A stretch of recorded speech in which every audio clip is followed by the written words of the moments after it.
জলপাইগুড়ি জেলার ময়নাগুড়ি ব্লকের বেদগাড়া গ্রামের জলঢাকা নদীর উপরে যে বাঁধ গত রোববার প্রবল ঝড়ের তরে সমস্তটাই ভেঙে গেছে। আমরা দেখাচ্ছি যে বাঁধটার কী অবস্থা এবং জলের তোরটাই কতটা এসছিল। জলের প্রচণ্ড স্রোতে একাধিক বাড়ি জলের তলায় গেছে, মানুষ আজ গৃহহরা। তা সত্ত্বেও আবার ভারী বৃষ্টির সম্ভাবনা রয়েছে, যেহেতু এখনও বর্ষা পুরোপুরিভাবে যায়নি।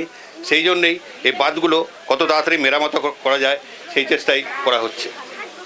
এই যে জলঢাকা নদীর উপর যে বাঁধটা, এই বাঁধটা এখন সমস্তটাই দ্রুত গতির সঙ্গে মেরামত করা হচ্ছে। বিশেষ করে এই মেরামত করতে যথেষ্ট বেগ পেতে হচ্ছে, তার একটাই কারণ যে এখানকার গাড়ি ঘোড়া কোনো আসছে না। মেরামত করতে যে ধরনের পাথর বা বালির বস্তা লাগে সেগুলোও নিয়ে আসা সম্ভব হচ্ছে না। তাই গ্রামের মানুষরা সাধারণ বাঁশ দিয়েই মাটি ফেলে সেটা মেরামত করার চেষ্টা করছে। এই বাঁধটা শুধু এই বাঁধই নয়, এই জলঢাকা নদীর উপর একাধিক জায়গায় বাঁধগুলো ভেঙে গেছে। এত জলের বেগ ছিল, গতিবেগটা প্রচণ্ড ছিল। এদিকে আমার বাড়িতে অনেক কিছু ছিল, ছাগল ছিল 40-50টা, গরুগুলো নিয়ে গেছে, বাচ্চা কাচ্চা সব চলেছি, আমি পালাতে পারিনি। আপনি কী করে প্রাণ বাঁচালেন? আমি তো একদম ঘরে চালে উঠছি, যখন দেখছি গতিবেগ খুব খারাপ, এত জল একদম কারেন্টের মতো দিয়ে সরছিল। কোন চালে? একদম এই ঘরের চালে। এটা বাড়ি? হ্যাঁ, এটা আমাদের বাড়ি। রাস্তায় যে থাকার জায়গা নাই, খাওয়া দাওয়া নাই, ছোট বাচ্চা নিয়েছি। আমার স্বামী বিদেশে থাকে, চাল একটাও নাই ঘরে, সব ভেসে গেছে, ছাগল গরু সব ভেসে গেছে। ময়নাগুড়ির এই অঞ্চলে আমরা কয়েকটা বাড়িতে যাচ্ছি, তাদের মানুষদের সঙ্গে কথা বলছি। ঢুকতেই দেখছি যে শিশুদের যে পড়ার বই সমস্তটাই ভিজে শুকাতে দেওয়া হয়েছে। জামা কাপড় যা ছিল সব বন্যার জলে নষ্ট হয়ে গেছিল, সেগুলো শুকিয়ে ঠিকঠাক আনা যায় কিনা সেই চেষ্টাই করা হচ্ছে। আপনাদের বাড়ির কি অবস্থা এখন? এখন তো অবস্থা খুবই খারাপ স্যার।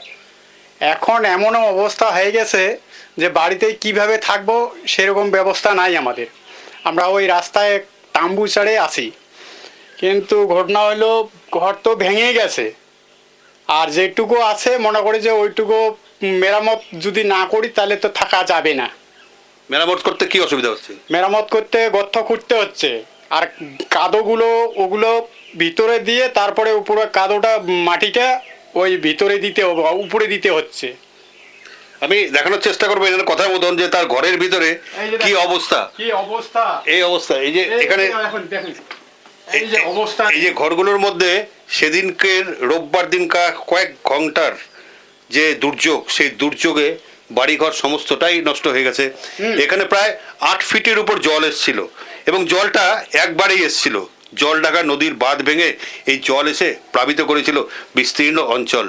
এদের ঠাকুর ঘর, গোয়াল ঘর সমস্তটাই নষ্ট হয়ে গেছে। এবং ধীরে ধীরে এই যে বাড়ির মহিলারা রয়েছে তাদের কি অবস্থায় আছেন? আপনাদের অসুবিধা কি, এখন কি অবস্থায় রয়েছে? অসুবিধা কি, আমরা থাকতে পারতেছি না, খাওয়া এখানে রান্না করতে পারতেছি না, রান্নাঘর ভেঙে গেছে, গোয়াল ঘর ভেঙে গেছে, থাকার ব্যবস্থা নাই। কোথায় থাকবো? বাচ্চা কাচ্চা নিয়ে আমরা কি করে থাকবো? বাচ্চাগুলো পড়াশোনা করবে কি করে? সব বই খাতা ভেসে গেছে, ধান চাল সব ভেসে গেছে।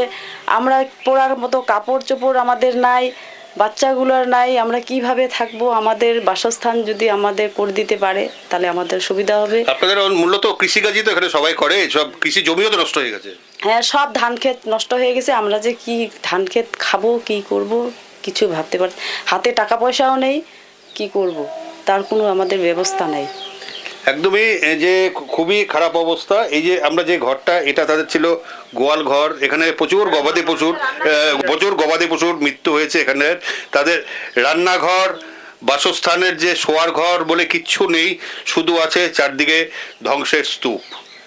রোববারের সামান্য কয়েক ঘন্টার দুর্যোগে তছনছ করে দিয়েছে ময়নাগুড়ির গোটা অঞ্চল। ময়নাগুড়ির বেদগাড়া থেকে ক্যামেরায় সম্রাটের সঙ্গে অংশুমান চক্রবর্তী, KTV বাংলা।